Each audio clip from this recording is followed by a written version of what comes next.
अंधारात ही सर्व पाहू शकती, ऐसे आम्हा नेत्र दे. अग्नीलाही बसेल स्पर्श करिता चटका, असे चित्त दे. निद्रा भूक तहान सर्व, ईशान गिळण्या मनी शक्ती दे. अंबे दे शिवपुत्र सदृश्य, उरी भक्ती कृती धैर्य दे. मित्रांनो, या 27व्या श्लोकाचा अर्थ असा आहे: अंधारातही पाहू शकणारे नेत्र म्हणजे जे साध्या डोळ्यांना दिसत नाही, ते सत्य पाहू शकणारे डोळे. देशभक्ती, धर्मभक्ती, मातृभक्ती ही तत्वे डोळ्यांना दिसत नाहीत, एखाद्या वास्तूप्रमाणे दाखवता येत नाहीत, पण ती असतात आणि महत्त्वाची असतात. त्यांना जाणण्याची क्षमता म्हणजे अंधारात पाहू शकणारे नेत्र. हे जगदंबे, तू आम्हाला दे.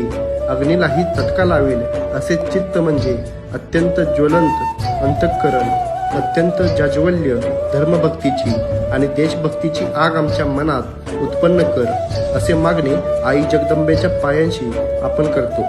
धर्माचे कार्य करत असताना तहान, भूक आणि झोप यावर मात करण्याची शक्ती हे आई तू आम्हाला दे.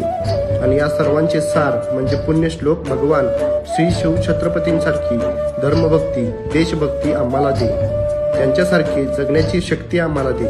आणि संकटात सुद्धा अजिबात डगमगून जाऊ नये म्हणून शिवाजी महाराजांसारखे धैर्य आमच्या चित्तात दे, असे मागणे गुरुजींनी या श्लोकातून आई भवानीला मागितले आहे.